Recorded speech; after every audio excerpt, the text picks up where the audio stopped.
Hey everybody, welcome back to another episode of Gunpowder and Freedom. So as you can see behind me, once again, I have our skid loader 249 D3 up here at the property, and I got some exciting news. Now, it's not the house, but in my opinion, no. I was gonna say maybe it's a little bit better, but no, it's not, because I'm really anxious to start our house.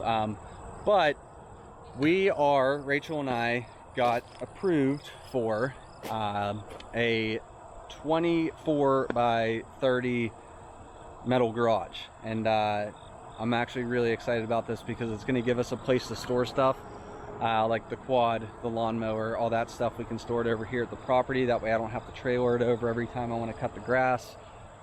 Pretty much a lot of the clutter that we have at our house that we don't use, we're going to bring over and put in here. And then once we start building our house, I'll be able to keep a lot of the building material and everything in this garage.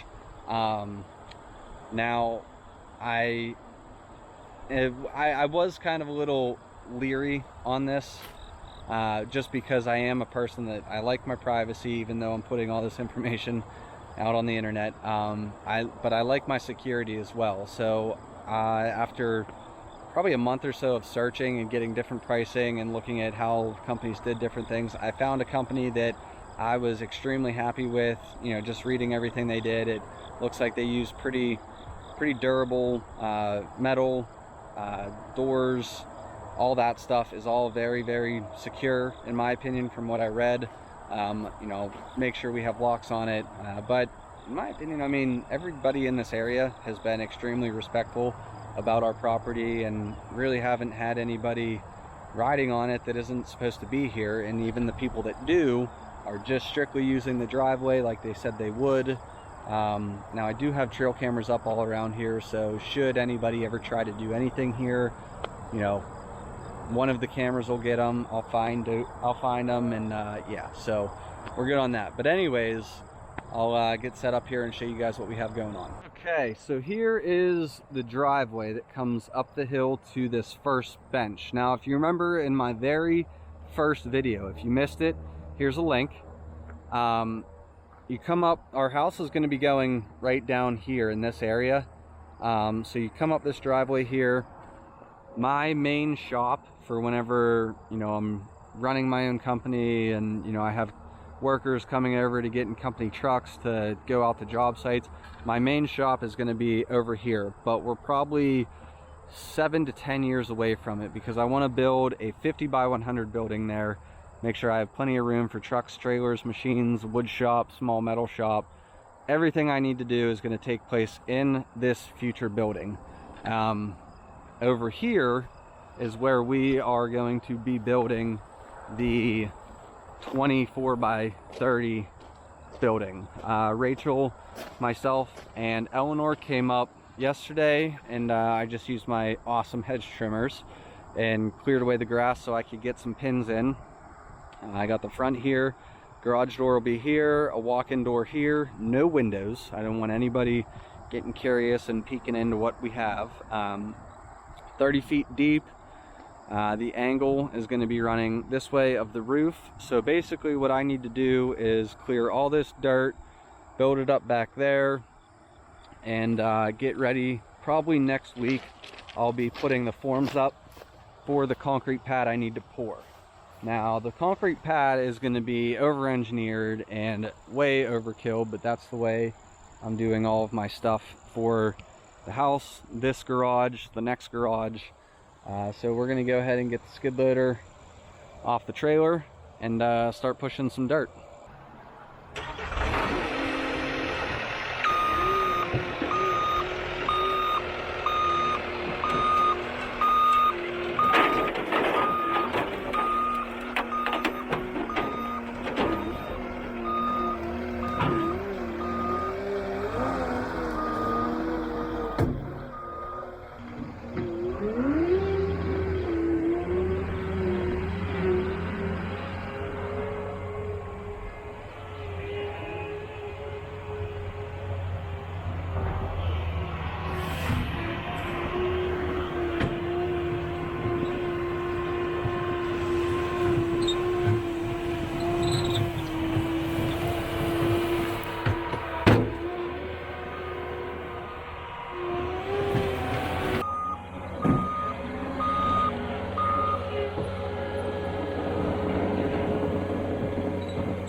So the whole 24 by 30 area is cleared, plus some.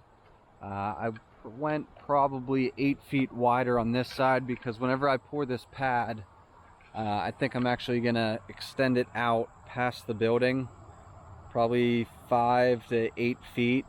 So if you're unfamiliar with this kind of work, one thing you need to really pay attention to, whether you're pouring a pad for a building, clearing dirt for a patio or a driveway, basically prepping any sort of virgin land for concrete work. What you need to do, what you need to make sure you pay really close attention to, is not only clearing all of the topsoil and getting down to your good base that's going to allow that water and everything to drain, but you also want to pay really close attention and make sure you have fall going the whole way across. Now, I'm not an excavator. I know how to run machines. I can obviously push dirt and flatten areas off.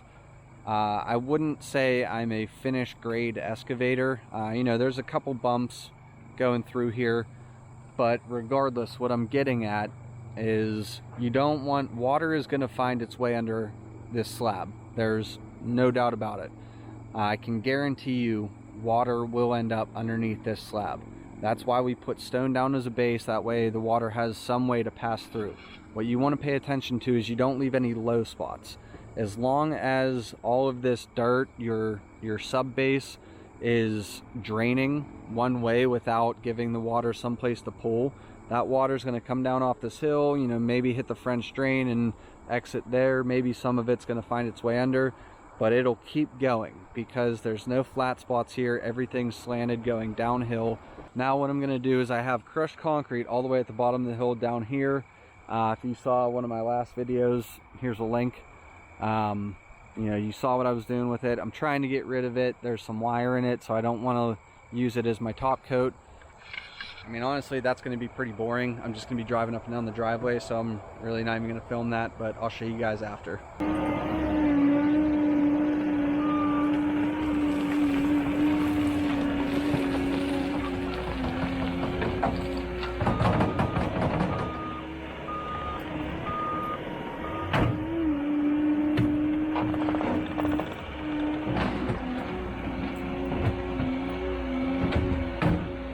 Okay, so I probably got, oh boy, I don't know, 8 or 9 buckets of this crushed concrete. And I was thinking about this. I didn't tell you why I was using crushed concrete.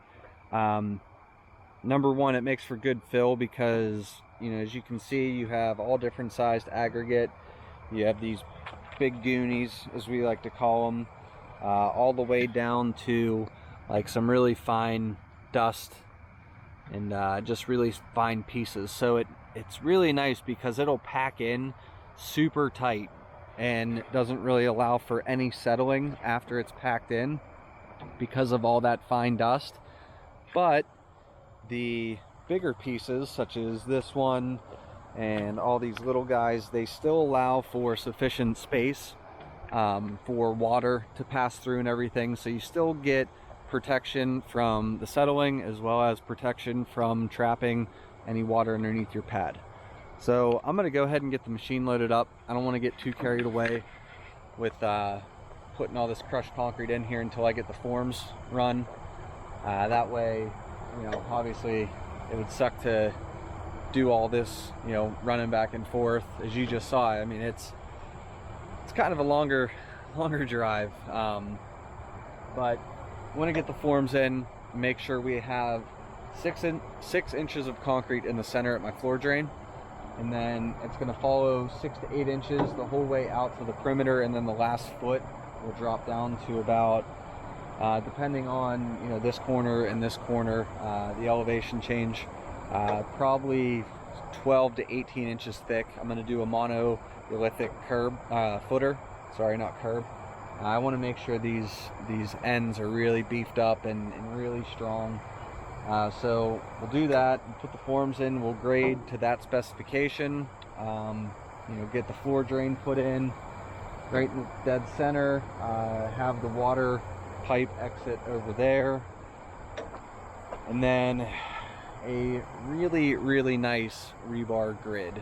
This is going to be overkill for sure, but you know, this is the way I do stuff. It's overkill or not at all. So gonna go ahead and get the machine loaded up and probably be back next week to do all that stuff. Got a busy weekend and I'd like to go home and see Rachel and Eleanor before, you know, it's bedtime. So yeah, we'll see you guys back here in a bit.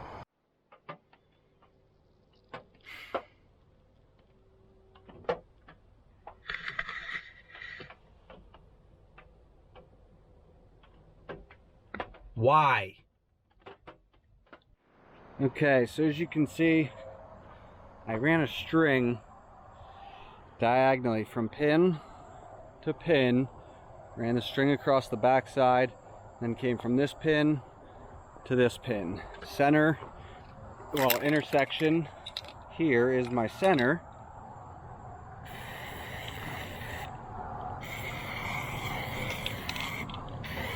Center.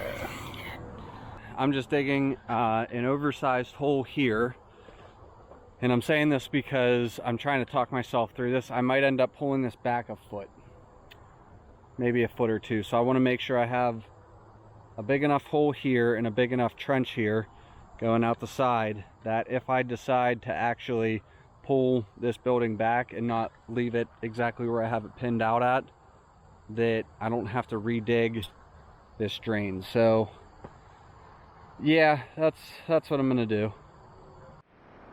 Go away! Got blue sky there, and a rain cloud coming right at me.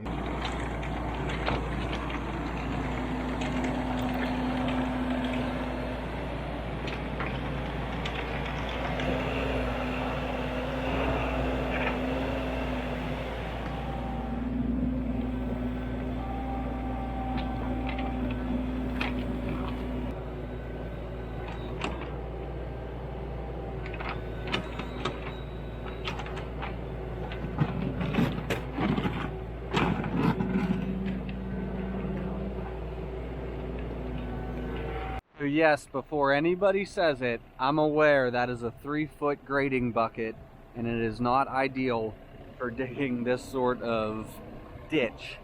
I was gonna bring our 2-foot bucket that has teeth on it so that I could really sink the teeth in, but I was in a little bit of a hurry, had to go prep a side job, so I needed the 3-foot bucket and thought, whatever, I'll just use that and it'll work. So yeah, it worked.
Okay, so right here I have my square built.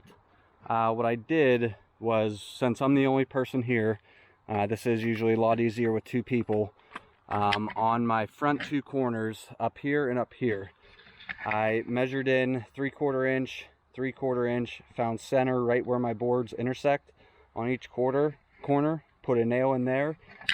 I did that so I could have 2 consistent spots. That way I can hang the end of the tape measure on this end and pull diagonals across. Once you get the same number from corner to corner, you know your board's, you know your square is straight, at least your corners are. So then all I have to do is set my heights and run each board to the string line, and then after that probably get some kickers on. I know for a fact I don't have enough kicker material today, so we'll get some kickers on, get the drain in, and then that'll probably be it. So let's get this squared up.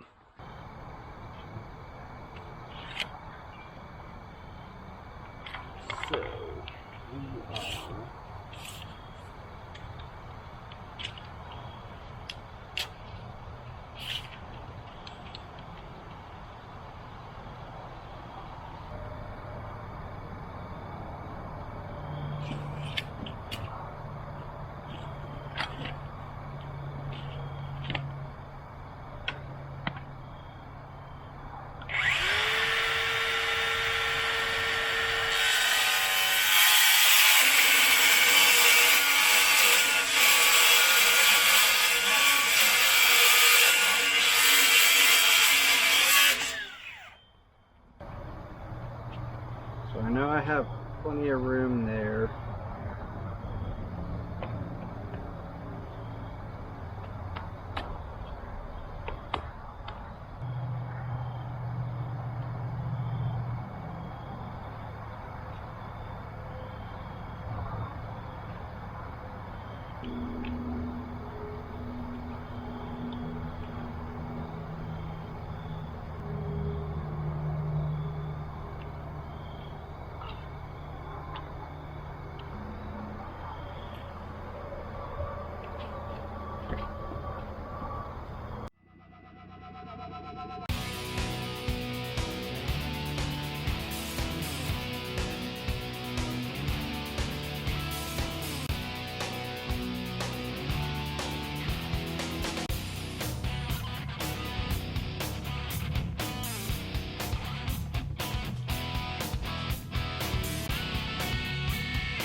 Okay, so there it is.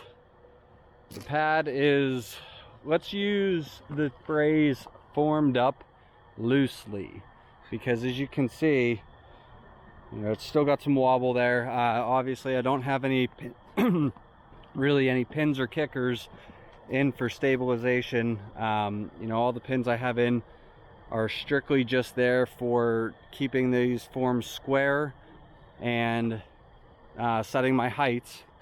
I have my floor drain in and glued. I have my 2B limestone in. I used up the rest of my crushed up concrete to build up this thicker end over here, and then I had a pile of number 3 limestone, we call those goonies, that I threw in as well, again just for some stabilization as well as allowing water to pass underneath. So forms are set, grade is in, floor drain is in.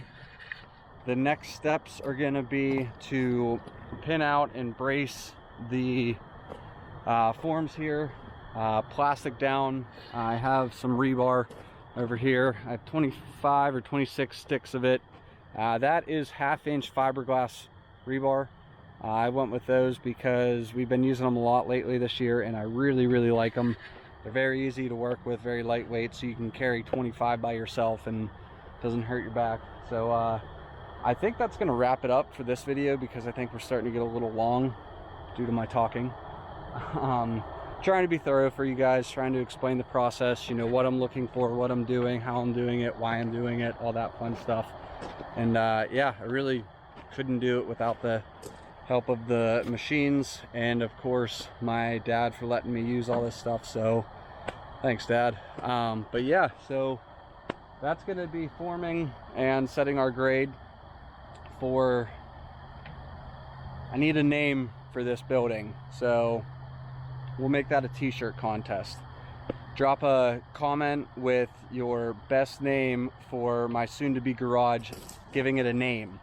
And you know, obviously something America based, something firearm related, you know, something along those lines. I'll pick the best one and send you out a t-shirt. So that'll be that t-shirt contest. Wow, look at that sunset. I cannot wait to live here. Yeah, that's gonna look real nice. So yeah, thank you guys for tuning back into another episode of Gunpowder and Freedom. If you liked what you saw, please click the like and subscribe. Don't forget to like us on Instagram, and tune back in tune back in for part 2, where we'll do the bracing, plastic rods, and pouring it. That'll be fun. You'll get to see my dad and all the other guys out here doing this. Yeah, I'm excited. Can't wait. So thanks guys, we'll see you next time.